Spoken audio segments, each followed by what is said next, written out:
What's up, family? Hey, so I've had a couple of people reach out to me and ask me or say to me, man, Elijah, you talk all this gratitude stuff. You talk all this, you know, being grateful stuff and happiness and joy. Man, it's good that you have that. And I'm glad that you found that and whoop de whoop de whoop. But man, you don't know my circumstances. You don't know what I'm going through. And man, it ain't that easy. And there's no way I could find peace in this and whoop de whoop de whoop, all this other stuff, right?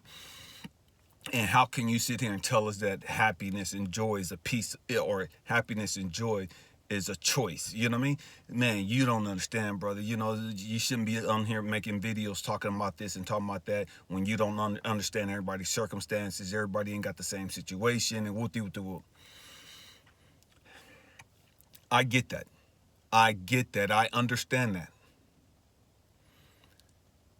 Let me tell you a story about where I found mine and how I came to the realization that it is a choice. That happiness and joy is a choice. You know what I mean? It's a choice. And I didn't believe that either. You know what I mean? Man, I've talked about my life, my childhood, and just life. You know what I mean? Man, it was all bad. You know what I mean? It was all bad. And so, man, I was a victim. Man, I had no control over anything going on. Man, everything was bad. You know what I mean? It is what it is, you know what I mean? And so I was angry and mad and frustrated and man, God don't like me and all this other stuff, right? But then one day, 2014, my brother just passed away from colon cancer. It's early 2015. My wife has stage 4 breast cancer. I know she's about to pass away. And I'm driving to work, right? And we lived up in the mountains and I'm driving around a lake and I'm just going in, just mad at God, just angry at God, just whoop-de-whoop, just going in on a whoop-de-whoop. Man, God, I'm pissed, I'm angry, I'm hurt, blah, right? And it's crystal clear. Man, I heard God say, let me know when you're done. And if you know me, man, that put me on one. That set me off even more. So stay with me. I'm going somewhere. For God to have the quote unquote audacity to tell me, let me know when you're done. Man, that pissed me off. You know what I mean? Because it's like, man, you're supposed to be sympathetic. You're supposed to be merciful and you're supposed to be kind. And man, you're supposed to be making a way out for me. You know what I mean? You're supposed to be doing all these good things. Ain't nothing you doing loving. Ain't nothing you doing great. Ain't nothing you doing merciful. You know what I mean? Why did my brother pass away? He's the sweetest, coolest dude I knew. You know what I mean? Why did he have to go?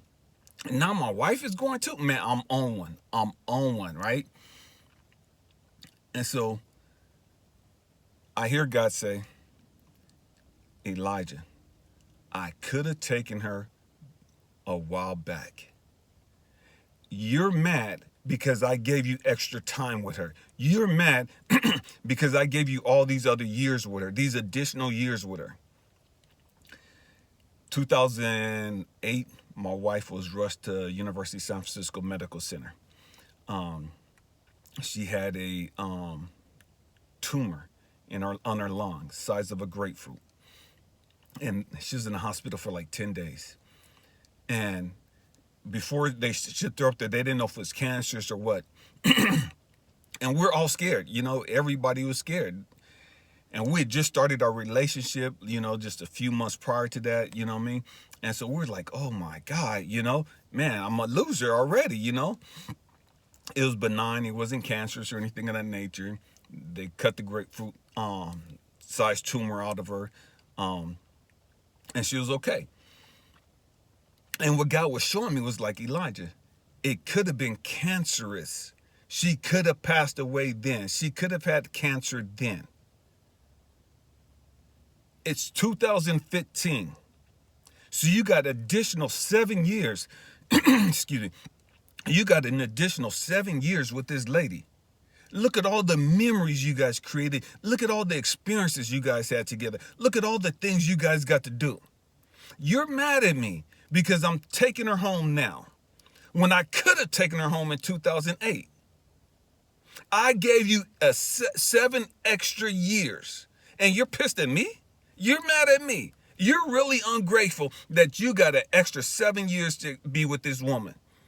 I know you love her. I know she's your road dog. I know she's your partner. I know she's your homie. I know she's your best friend. I know she's all that, the love of your life. I know that. But you're mad at me because I gave you an extra 7 years with her? Are you serious?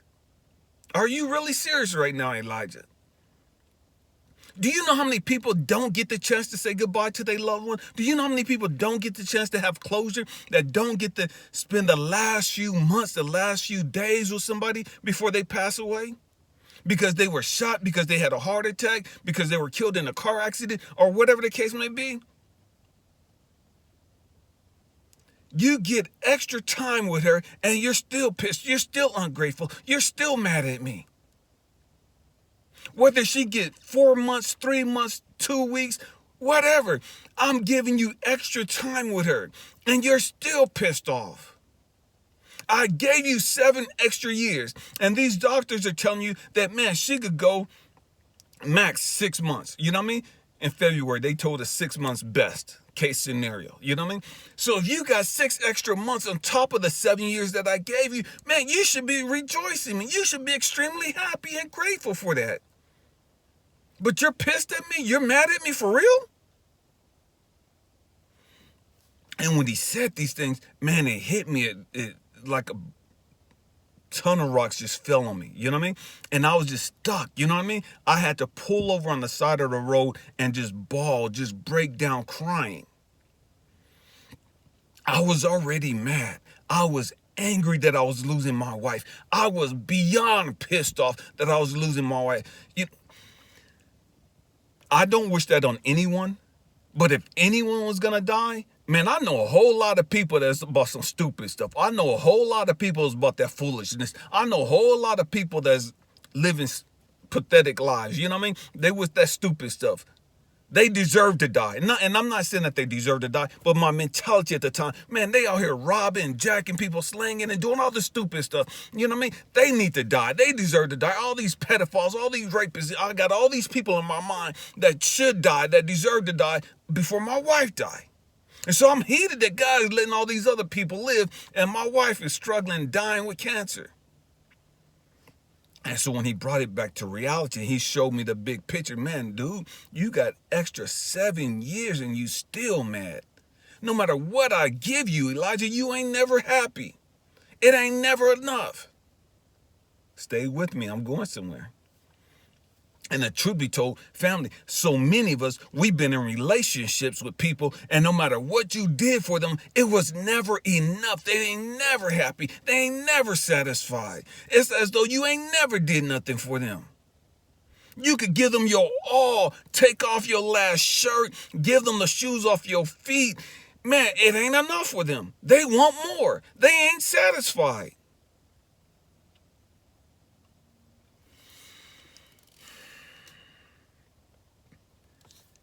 So I had to recognize and realize how ungrateful I was.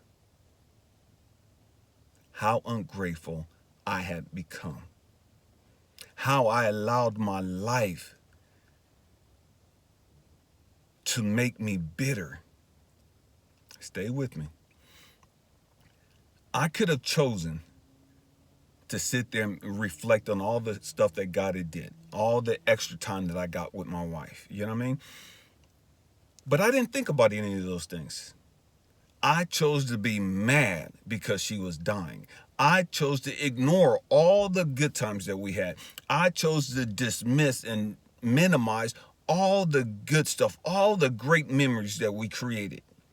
I chose to ignore all of that and focus on, man, I'm about to lose her.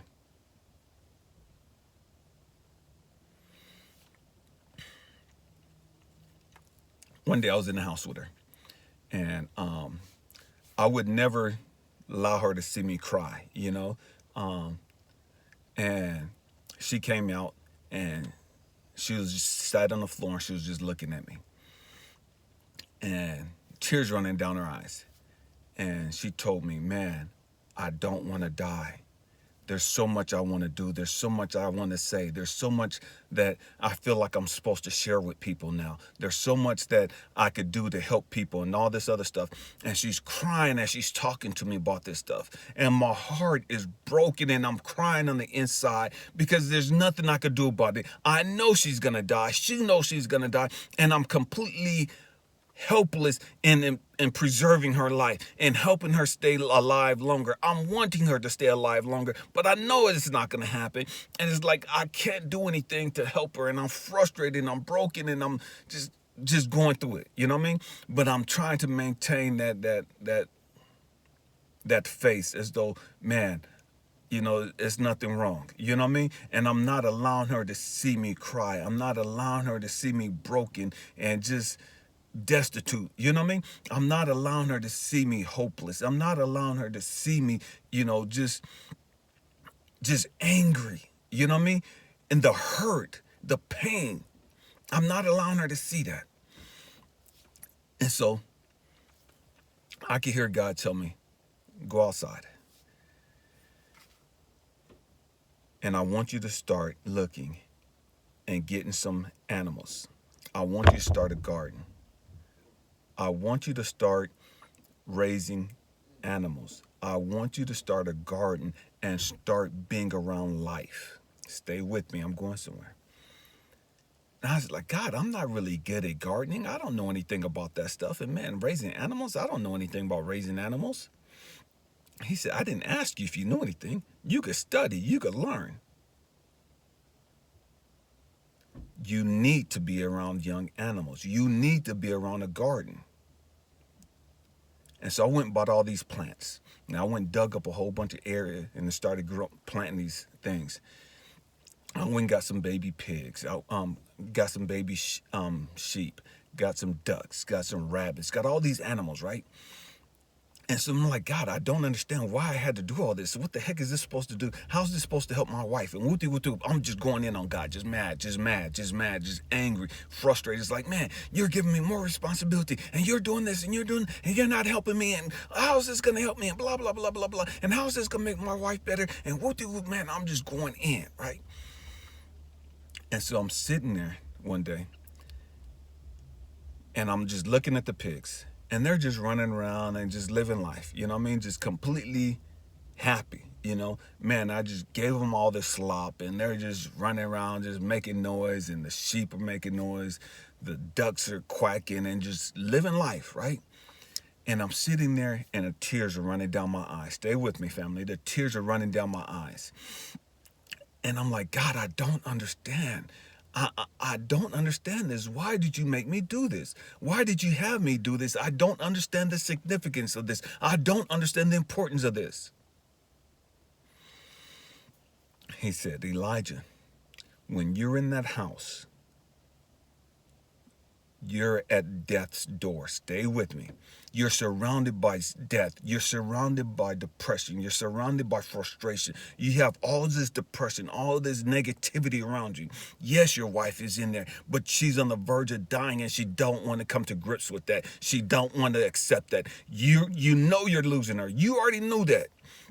And you're fighting it and you're resisting it. And it's creating depression. It's creating negativity and all this other stuff, right? He said, man, by you being out here around these animals, by you being out here with these plants, don't you notice, don't you understand? You're around life. You see these plants growing. You see these animals getting big. You see them running around and laughing and chewing, just not laughing, but they're living life.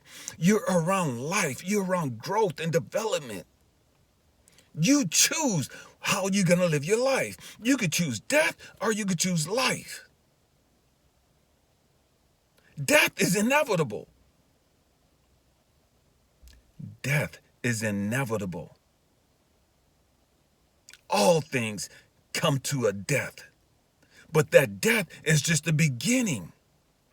But because you don't understand that, you're mad, you're angry, you're frustrated, you go into depression and whoop-de-whoop-de-whoop. Elijah, life is a choice. Life is a choice. In life, there's growth. In life, there's beauty. In life, there's smiles, and there's just all these beautiful experiences. You come out here and you're amazed at how these plants are growing. You're tripping on all the fruit that these plants are producing. That's life. It's productive. You're around these animals and they're getting big and they're dependent on you. These plants are dependent on you. They're depending on you to give them the right amount of water. They're dependent on you to make sure that they get the right amount of sunlight. They're dependent on you to make sure that the soil has the right pH. These animals are dependent on you to make sure that they got fresh water. They're dependent on you to make sure that you bring them food. Your wife inside that house, man, it is what it is. But life still goes on. You can't give up now. You can't stop living now. You still have a purpose.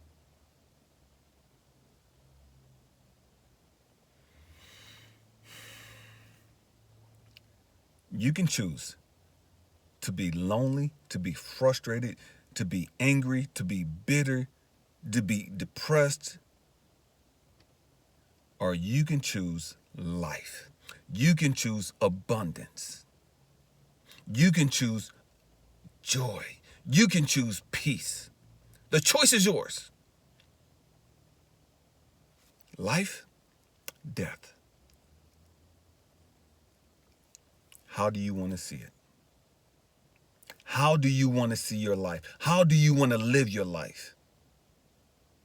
And here, you're frustrated, you're mad. And why are you mad? Because you're not in control. You have no control over this situation. And this is why you're pissed off. You have no control over your wife's cancer spreading. You have no control. You can't stop that. Some things you're not going to be able to control. Let it go. Let it go. It is what it is. But instead of being a control freak, instead of being mad because you're not in control, accept it, embrace it for what it is, and enjoy what you have. Enjoy what you had. Be grateful and appreciative for what you had. Cherish those moments.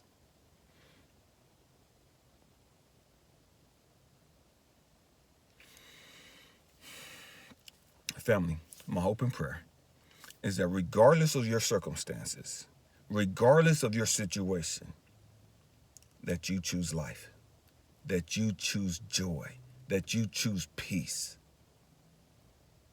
And you can only choose life and peace and joy by making a conscious decision. It doesn't mean the fact that you're not facing reality. Reality, it is what it is. You know what I mean? And I had a lot of people tell me, man, you should be this and you should be this. And man, I can't control the fact that my wife is dying. I can't control the fact that I'm about to lose my best friend and whoop-de-whoop-de.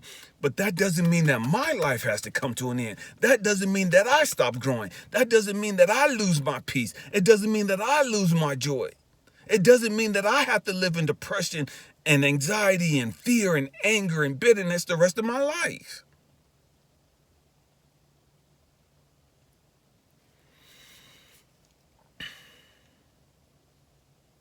On this day,